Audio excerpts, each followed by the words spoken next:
Gentleman from McCracken. Mr. Speaker, I yield to the gentleman from Laurel 90. Laurel 90. Chair recognizes the gentleman from Laurel 90. Thank you, Mr. Speaker. Please have the clerk report House Resolution 80 by title and sponsor only, please. Clerk, please report. House Resolution 80, a resolution adjourning the House of Representatives in honor and loving memory of Michael Dean Bowling. Representative Derek Lewis. Gentleman from Laurel. Mr. Speaker. Give the gentleman your attention, please.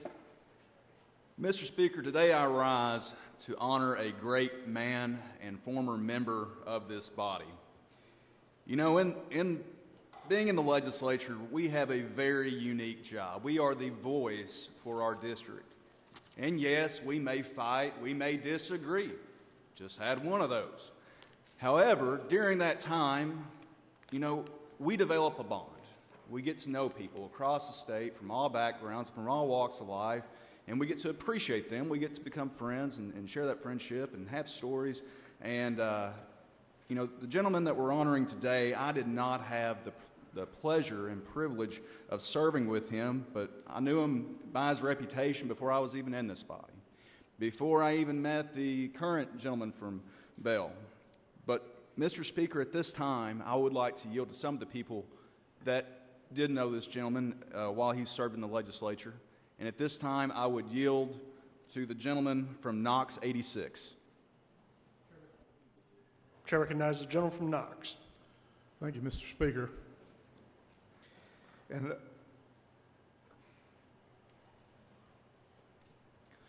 just give me just a minute. Sometimes you can think you can just get up and say something, but then it hits you.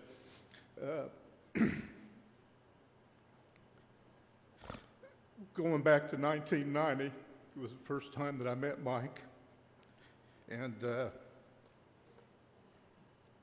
he became a mentor, he became my friend.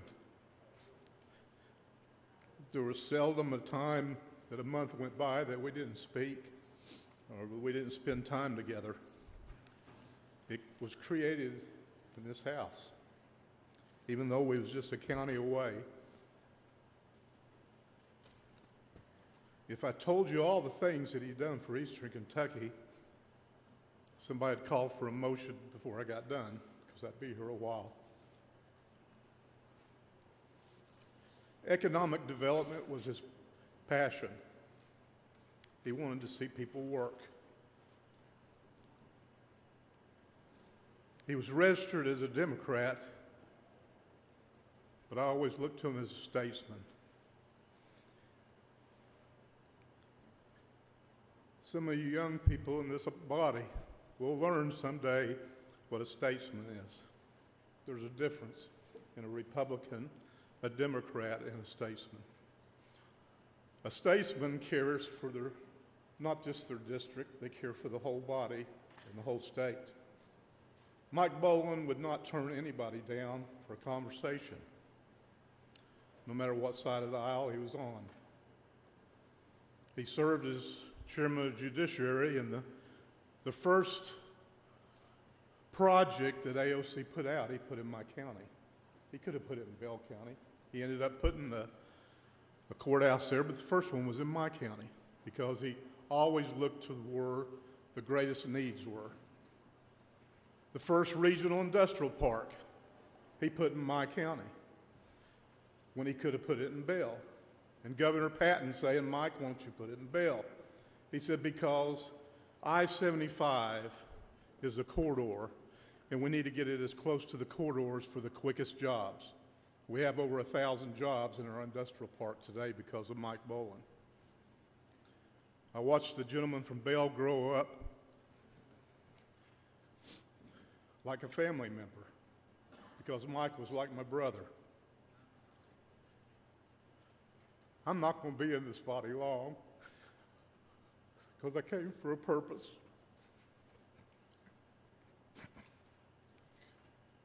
I conquered one of them, and I'm going to stay till I finish the other. But I'll tell you this, if you ever have a friend who pulls you from the bottom and stays with you, then you'll be broken like I am, because your heart is there. And I'm sorry for my emotions, but I needed this because I've lost a good friend and you've lost a good statesman. I've got every confidence in the world that his son is going to carry on his legacy, and I'm going to back him no matter what roads they carry. And I'm going to push him to the highest road because he's talented and his heart's in the right place. I'm proud of you and this body. I'm proud to hopefully one day call you my friend. I'll try to earn that. I earned my friendship with Mike Bowen. Trust your peers until they give you a reason not to. Because we're all here for one purpose, and that was Mike's purpose, to make the Commonwealth the best state in our nation. And I want to end with that. And again, I appreciate you giving me the time to get this out, because I know I'm going to feel better when I leave here today. Thank you, Mr. Speaker.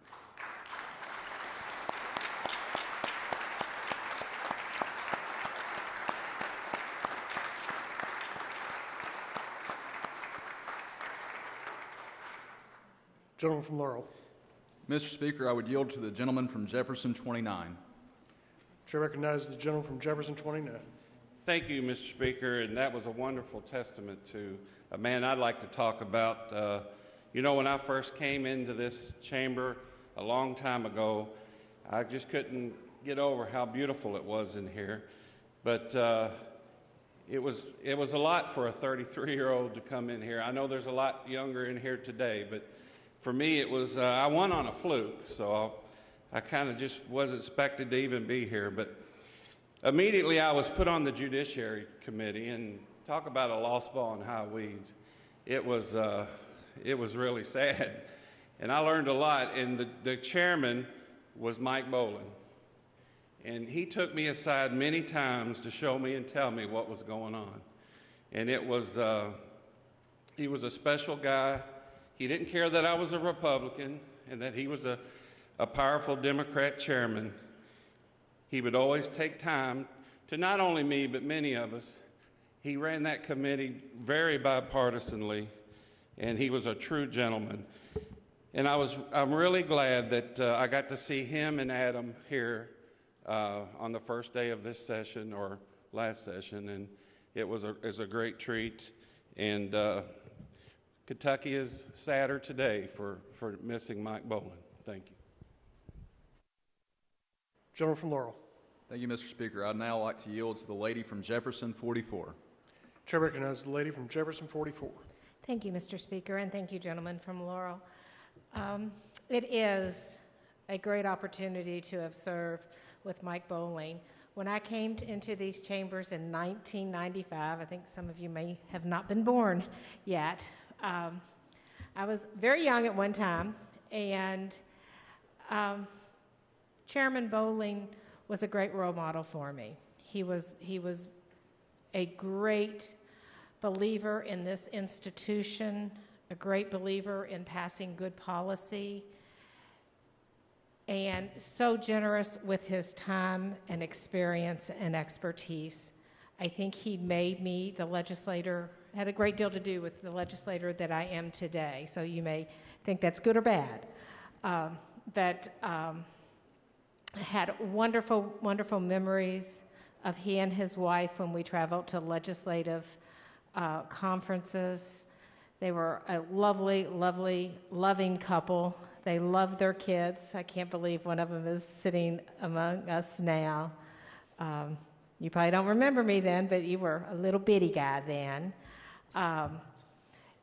We have lost from this family of legislators, and we are a family, and we can squabble like any family can, but at the end of the day, we belong to a group like none other, and we have lost a family member and a friend, and the Commonwealth has lost a great legislator, a great man, and I believe a great father, and our hearts go out to you and your family today. And I hope Mike was a great guy. He was a funny guy, and I know you all have great memories. And I'm going to quote our president today because these words have helped me within my own loss, that as you look back, there will become a day that you smile before you cry when you think of your dad. And I hope that day comes soon because he was a great guy, and I know you have great memories of him and the good times that you all had. Thank you, gentlemen from Laurel, and I yield back to you. Gentleman from Laurel. Thank you, Mr. Speaker. You know, we heard a lot of great things about the former gentleman from Bell. You heard from his colleagues, and I did not have the privilege of serving with the gentleman from Bell. However, I am friends with his son, and I've got to know him pretty well. I know him to be a good dad, a loving husband who works tirelessly for his district. He was there for me when I lost my father, and again, I didn't know the former gentleman from Bell that well, but I know the caliber of son that he raised, and he'd be proud of you. Mr. Speaker, I'd like to yield to the gentleman from Bell. Chair recognizes the gentleman from Bell.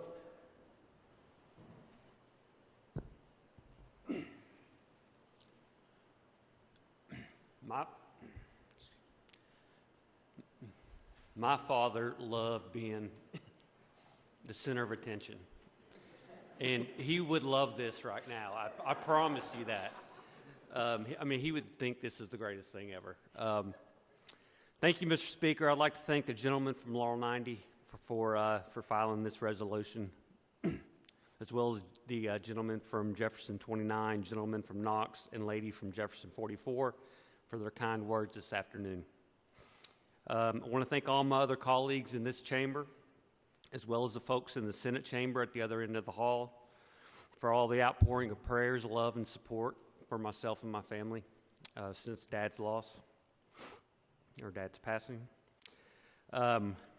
My dad, he loved this chamber, absolutely loved it. He loved his time in office, in this seat, and he would be so proud of this recognition.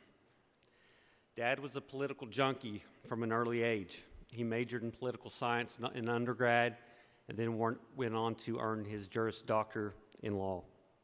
He was a yellow dog Democrat, but he loved political ideology from all different perspectives and walks of life. He didn't subscribe to Democrat ideas or Republican ideas, only ideas he believed moved our Commonwealth forward.